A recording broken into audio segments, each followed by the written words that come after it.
everyone. Welcome to my another new video on my Global Speak channel. After a fun night at the movie theater, two friends stepped out into the bright, buzzing lobby. The lights felt almost too sharp after sitting in the dark for 2 hours, but both of them were still caught up in the excitement of the film they had just seen, the big, action-packed blockbuster everyone had been waiting for.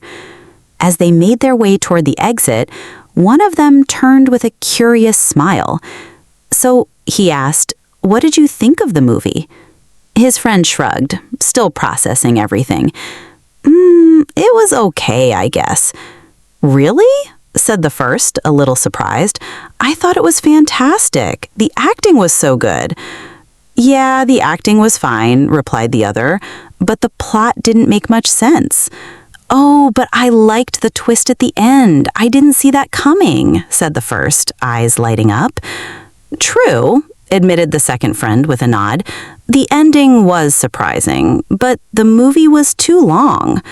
"I agree. It could have been shorter," said the first, laughing.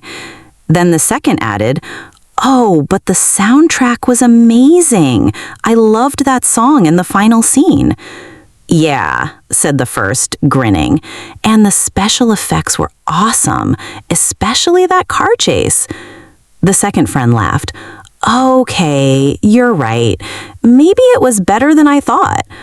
"See," said the first, playfully nudging him, "you just needed a little time to appreciate it." Their laughter echoed through the lobby as they pushed open the glass doors and stepped out into the cool night air. They used simple but natural phrases. "What did you think of the movie?" to ask for someone's opinion. "I thought it was fantastic," to show excitement. The plot didn't make sense when something was confusing. The acting was incredible, to praise the performances. The soundtrack was amazing, to talk about the music. The special effects were awesome, to describe the visuals. They also laughed as they remembered some fun expressions native speakers often use. I didn't see that coming for a surprising ending. It kept me on the edge of my seat for an exciting movie. It was a tearjerker for a sad one. It was hilarious for a funny one. The more they practiced, the more confident they felt about expressing opinions in English. It was a breezy Friday afternoon, and the cozy hum of conversation filled the local coffee shop. Lisa stirred her drink thoughtfully, then looked up at Jake, her longtime friend. "Hey," she asked casually, "do you want to catch a movie this Friday night?" Jake raised an eyebrow. What's playing?"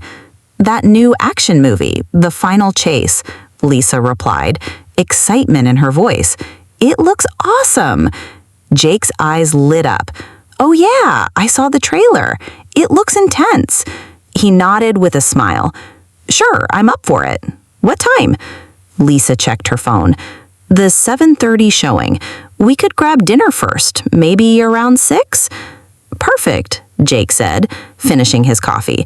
"Let's make it a plan." Later that day, across town, a different kind of conversation was happening. Tanya was walking through the university library when she spotted her friend Mike. "Hey," she said with a smile, "want to catch a movie later?" Mike looked apologetic. "Oh, I'd love to, but I have to study tonight. Big test tomorrow." Tanya nodded understandingly. "No problem. Maybe another time?" Mike offered with a hopeful grin. "Definitely," Tanya said. "Let's go this weekend instead." That evening, as Lisa walked home, she thought about how easy it was to make plans with friends if she knew the right way to say things. Catch a movie. It sounded so natural. It just meant go see a movie, nothing complicated. Like when she said, "Do you want to catch a movie this Friday?" And Jake had said, "I'm up for it." That meant he was interested, ready to go. Then, when they agreed on the time, they sealed it with, "Let's make it a plan." It felt good to be on the same page. Tanya had handled things just as gracefully.